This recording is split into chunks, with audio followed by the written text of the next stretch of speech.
नमस्कार, मैं कमलेश कबीर आपका एक बार फिर स्वागत करता हूं इस नए एपिसोड में। आज के इस एपिसोड में हम बात करेंगे पश्चिम बंगाल के चुनाव की, दिल्ली की राजनीति की और इस वक्त जिस तरीके से अमेरिका में जो भी चल रहा है। तो सबसे पहले हम बात करने वाले हैं आम आदमी पार्टी से, जो आम आदमी पार्टी में इस वक्त चल रहा है। 7 सांसद भारतीय जनता पार्टी में शामिल हो चुके हैं। तो कपिल सिब्बल भारतीय जनता पार्टी और इन 7 सांसदों को मूर्ख बता रहे हैं कि इनको संविधान का ज्ञान ही नहीं है।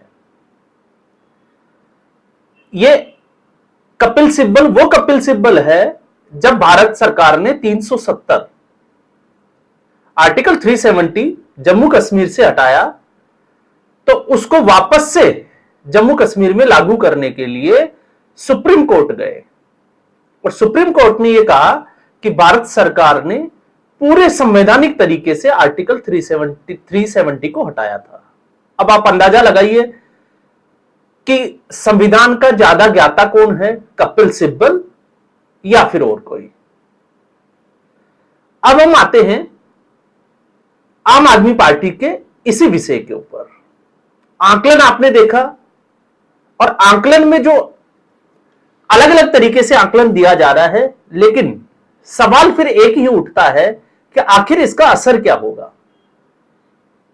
राघव चड्ढा, एक दिन राघव चड्ढा को आम आदमी पार्टी से जाना ही था और सच्चाई यह भी है कि राघव चड्ढा के पास 2 ही ऑप्शन थे, या तो वो राजनीति छोड़ दे या फिर भारतीय जनता पार्टी में शामिल हो जाए, क्योंकि उनके पास उम्र की एक बड़ी, जिसको हम कहें, समय सीमा बची हुई है। अभी यंग है तो बड़े समय तक वो राजनीति में कुछ भी जो है वो कर सकते हैं। जबकि सवाल था अशोक मित्तल। अशोक मित्तल को लेकर भी सवाल उठते हैं कि ईडी और सीबीआई, मैं भी मानता हूं कि वो रेड जो पड़ी उसके डर से जो है अशोक मित्तल भारतीय जनता पार्टी में चले गए। तो फिर सवाल यह उठता है कि संजीव अरोड़ा, संजय पाठक, ये लोग भारतीय जनता पार्टी में क्यों गए। तो इसका जो जवाब मिलेगा वो मिलेगा पंजाब की राजनीति से। दिल्ली हारने के बाद में जिस तरीके से पंजाब की पूरी राजनीति पर मनीष सिसोदिया, सत्येंद्र जैन और अरविंद केजरीवाल, विभव कुमार ने कब्जा किया, उससे ये 7 सांसद ही नहीं, मैं तो कहूंगा कि इससे जो है वो बहुत सारे विधायक भी नाराज चल रहे हैं और उसका असर आने वाले दिनों में देखा जा सकता है। ये सच्चाई है। तो आम आदमी पार्टी में चल रहा है वो आप देख सकते हैं। इसको आप गुजरात के चुनाव से भी जोड़कर देख सकते हैं, क्योंकि पंजाब के चुनाव के बाद में दिसंबर में गुजरात में भी चुनाव होने वाले हैं। लेकिन पंजाब का जो डर है उसका असर आपको महाराष्ट्र में भी दिखाई देगा। अचानक से उद्धव ठाकरे के कान खड़े हो गए। अब उद्धव ठाकरे के कान खड़े क्यों हुए? क्योंकि उद्धव ठाकरे की शिवसेना यूबीटी एक बार फिर जो है वो ऑपरेशन टाइगर, क्योंकि यहां पर ऑपरेशन आपदा के बाद जो असर हुआ है वो ऑपरेशन टाइगर महाराष्ट्र में। अब उद्धव ठाकरे को यह डर है कि कहीं उन जो अरविंद केजरीवाल के साथ हुआ है वो बची कुची जो यूबीटी है उसके साथ ना हो जाए। तर्क भी है, कारण भी है और एक तरीके से हम कहें कि शुरुआत हो भी चुकी है। तो अगर आप तथ्यों और कारणों पर जाते हो तो 2018 में जब महाविकास आघाड़ी बनी उसके बाद एकनाथ शिंदे के साथ जो विधायक टूटकर गए, एक तरीके से पार्टी का सिंबल तक ले गए। तो उद्धव ठाकरे से ज्यादा अच्छा मुझे नहीं लगता कि इस देश की राजनीति में कोई इसके बारे में समझता होगा। लेकिन आज की परिस्थिति में प्रियंका चतुर्वेदी जब राज्यसभा का कार्यकाल खत्म हुआ तो उसके बाद शिवसेना की एक मीटिंग होती है और संजय राउत के साथ उनकी तूतड़ाक हो जाती है। कारण क्या था कि आखिर शरद पवार का नाम संजय राउत ने क्यों लिया? क्योंकि प्रियंका चतुर्वेदी और कांग्रेस, शिवसेना जो है वो सबसे बड़ी पार्टी थी इस वक्त महाराष्ट्र में इस गठबंधन की। तो ऐसी स्थिति में प्रियंका चतुर्वेदी को उम्मीद थी कि शायद वो वापस जो है वो राज्यसभा में जा सके। लेकिन संजय राउत, क्योंकि संजय राउत 2028 तक कार्यकाल है और संजय राउत को पता है कि वो बिना कांग्रेस पार्टी और शरद पवार के रहमो करम से वो राजनीति में या राज्यसभा में नहीं जा सकते। तो क्यों नहीं इससे पहले ही जो है वो शरद पवार, क्योंकि शरद पवार जैसा चाहते हैं कांग्रेस पार्टी वैसा करती है, तो शरद पवार का नाम आगे कर दिया। उद्धव ठाकरे ने मामले को शांत किया, तब भी हमने बात की थी, और उसके बाद में नारी शक्ति वंदन, जहां उद्धव ठाकरे की शिवसेना कांग्रेस पार्टी के साथ खड़ी दिखाई दी, प्रियंका चतुर्वेदी ने इसके विपरीत जाकर जो है वो ट्वीट किया। अब आप इससे अंदाजा लगा सकते हैं कि प्रियंका चतुर्वेदी और संजय राउत की जो नाराजगी है वो किस हद तक आगे बढ़ चुकी है। अब हम आते हैं दूसरा, इस वक्त उद्धव ठाकरे का डर, कारण दूसरा एक ये भी है कि उद्धव ठाकरे की इस वक्त इस पूरे घटनाक्रम को लेकर एक मीटिंग बुलाई अपने सांसदों की, क्योंकि कुछ सांसद और विधायक जो है वो उद्धव ठाकरे से नाराज चल रहे हैं, और ऐसा जो है वो तकरीबन जो है वो 6-7 महीने से ये खबर चल रही है। लेकिन संजय जादव जो यूबीटी के सांसद है वो उस मीटिंग में नदारद रहे। 2 बार मीटिंग हुई, दोनों बार जो है वो नदारद रहे, नहीं पहुंचे। लेकिन उनकी मुलाकात केंद्रीय गृह मंत्री अमित शाह से होती है, तो अमित शाह का डर और खौफ आप समझ सकते हैं। वो अमित शाह से मुलाकात करते हैं, लेकिन उद्धव ठाकरे के साथ मुलाकात नहीं करते, वो उन मीटिंग्स में हिस्सा नहीं लेते जहां यूबीटी शिवसेना जो है वो मीटिंग्स करती है। इसके अलावा 2 और अगर नेताओं की हम बात करें तो वो है नागेश पाटिल और संजय देशमुख। इनकी मुलाकात होती है केंद्रीय मंत्री प्रताप राव जाधव से, वो उनके घर पर जाते हैं, रात्रि भोज करते हैं। तो इस वक्त कुछ लोग जो है वो भारतीय जनता पार्टी के संपर्क में है, इसलिए शिवसेना को यह लग रहा है, और शिवसेना में अब जो है वो स्थिति कुछ इसी तरीके की बनी हुई है, कब टूट जाए आप जो है उसका अंदाजा भी नहीं लगा सकते, लेकिन आप मानकर चलिए कि टूटना तय है। तो आपदा के बाद में ऑपरेशन टाइगर की आप बात कर सकते हैं, और जहां भारतीय जनता पार्टी की हम बात करें तो इस वक्त भारतीय जनता पार्टी सक्रिय है पश्चिम बंगाल की चुनावी राजनीति में। पहला चरण का चुनाव समाप्त हो चुका है, और भारतीय जनता पार्टी बिल्कुल आश्वस्त है कि वो सरकार बनाने जा रही है, और ये बिल्कुल जो है वो लग भी रहा है कि सरकार बन रही है। बहुत सारे कारण, तथ्य, अलग अलग विश्लेषण हमने सुने होंगे, लेकिन एक सीधा सा विश्लेषण कि जिन 152 सीटों पर चुनाव हुआ वहां पर मतदान का जो प्रतिशत है वो 90, 92 या फिर 95% तक जाता है। तो इसका मतलब क्या होता है? इसका मतलब जब हम 2 चरणों में बांटकर पश्चिम बंगाल को देखते हैं, पहला चरण और द्वितीय चरण, तो पहले चरण में लगभग जो मुस्लिम बाहुल्य जो क्षेत्र आता है, जहां पर मुस्लिम आबादी की संख्या की हम बात करें तो वो 30% तक जाती है, तो 70% आबादी हिंदू आबादी।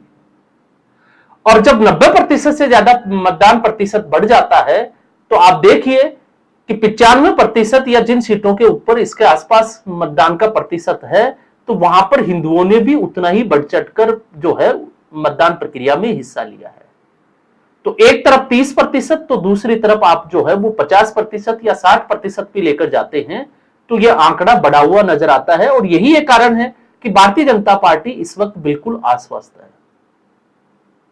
100 सीटों के आसपास भारतीय जनता पार्टी पहले चरण में जो है वो बढ़त बनाए हुए हैं। इससे ऊपर कितनी जाती है ये जो है वो द्वितीय चरण के बाद में हम इसका जो है वो आंकलन जरूर करेंगे। लेकिन द्वितीय चरण की जब हम बात करते हैं तो द्वितीय चरण में वो सीटें आती है जो टीएमसी का गढ़ है। कुछ ऐसी सीटें भी है जहां 60 से 65%, 70% तक मुस्लिम मतदाता है। अब ऐसे में भारतीय जनता पार्टी की रणनीति, ममता बनर्जी का डर, वो आपको साफ तौर से देखने को मिलेगा। लेकिन इसी बीच एक और व्यक्ति जो है वो इसमें कूद जाता है, राहुल गांधी। राहुल गांधी इससे पहले पश्चिम बंगाल की चुनावी राजनीति से दूर थे, लेकिन अचानक से वो प्रकट होते हैं। आप कहिए देर आए दुरुस्त आए, जैसे भी है जो कह सकते हैं। और कांग्रेस पार्टी लगभग 280 से ज्यादा सीटों पर चुनाव लड़ रही है। स्थिति क्या है? संगठन स्तर पर कांग्रेस पार्टी के पास कार्यकर्ता भी नहीं है। अधीर रंजन चौधरी वो अपने राजनीतिक कैरियर के लिए, वर्चस्व के लिए जो है वो कांग्रेस के इतर अपनी लड़ाई खुद लड़ते हुए दिखाई दे रहे हैं। लेकिन राहुल गांधी इस बार लपेटे में ले रहे हैं ममता बनर्जी को। जो भी 2-3 दिन में चुनावी रैलियां हैं, तो राहुल गांधी आप देखिए नारी शक्ति वंदन के बाद अभिषेक बनर्जी को कॉल करते हैं, धन्यवाद देते हैं। इंडी गठबंधन में, इंडी अलायंस में दोनों पार्टियां गठबंधन का हिस्सा है, लेकिन राहुल गांधी को भी पता है कि कांग्रेस अगर मजबूत होती है और लोगों के सामने अगर कांग्रेस का विकल्प बने तो फिर ममता बनर्जी को कमजोर होना ही पड़ेगा। अगर ममता बनर्जी कमजोर नहीं हुई तो कांग्रेस विकल्प के रूप में नहीं आएगी। तो राहुल गांधी ये कहते हुए दिखाई देते हैं कि भारतीय जनता पार्टी सरकार बना रही है, उनका इशारा साफ तौर से दिखाई दे रहा है, लेकिन वो ममता बनर्जी को कोसने में जो है वो बिल्कुल भी एक तरीके से हम कहें कि लिहाज भी नहीं कर रहे। और कारण क्या है? कारण है मुस्लिम मतदाता, क्योंकि मुस्लिम मतदाता किसी भी तरीके से, चाहे एंटी इनकम्बेंसी हो या किसी भी वजह से, वो भारतीय जनता पार्टी के साथ तो कतई नहीं जाएगा। 1-2-3% के आसपास अगर आप छोड़ दे तो उससे ज्यादा की आप उम्मीद नहीं कर सकते।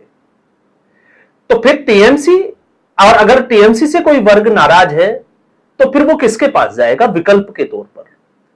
लेफ्ट पार्टी बिल्कुल जो है वो खत्म हो चुकी है, तो फिर वो कांग्रेस पार्टी का जो जहन में है वो है कि उनकी फिर पहली पसंद होगी कांग्रेस पार्टी। तो राहुल गांधी ने बड़ा हमला बोला कि ममता बनर्जी, पहले हमने उस कार वाले वीडियो पे भी बात की थी जिसमें वो साफ तौर पर कहते हैं कि बीजेपी को मौका दिया, ममता बनर्जी सरकार ठीक से नहीं चला रही, लेकिन उससे एक कदम आगे सीधा आरोप लगा दिया कि वो भारतीय जनता पार्टी से मिली हुई है। नरेंद्र मोदी अमीरों का जो है वो लिए काम करते हैं और ममता बनर्जी भी उसी रास्ते पर है, वो भी अमीरों के लिए ही काम करती है, समाज में वैमनस्य फैलाती है। इस तरीके के स्टेटमेंट जो है वो राहुल गांधी ने दिए हैं। तो आप समझ सकते हैं कि राहुल गांधी की राजनीति और सीधे तौर पर कांग्रेस की राजनीति पिछले 1 साल से जो रही है लोकसभा चुनाव में, जब से 99 सीटें आई है, कांग्रेस पार्टी ने यह तय कर लिया कि क्षेत्रीय दलों को कमजोर किए बिना कांग्रेस पार्टी राष्ट्रीय स्तर पर कम से कम मजबूत नहीं होगी, क्योंकि नेशनल पार्टी है। और भारतीय जनता पार्टी के सामने इस वक्त जो लड़ाई लड़ते हुए दिखाई देते हैं वो है क्षेत्रीय दल।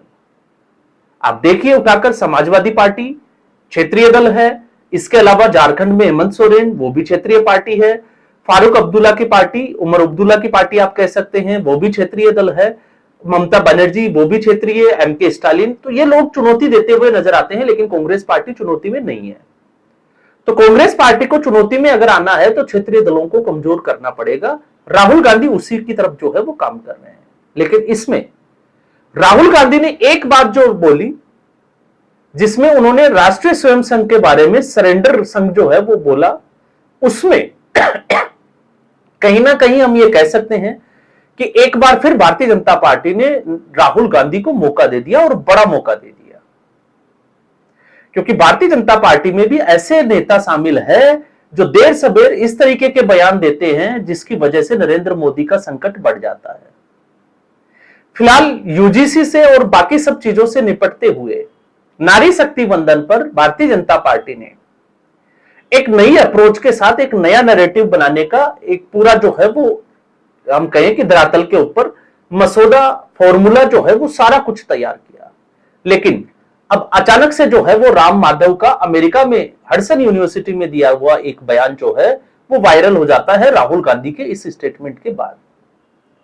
और उसमें राम माधव जो है वो सीधे तौर पर स्वीकार कर रहे हैं कि भारत जो है वो अमेरिका के सामने सरेंडर कर रहा है, जैसा अमेरिका चाहता है भारत सरकार वैसा ही मानती है।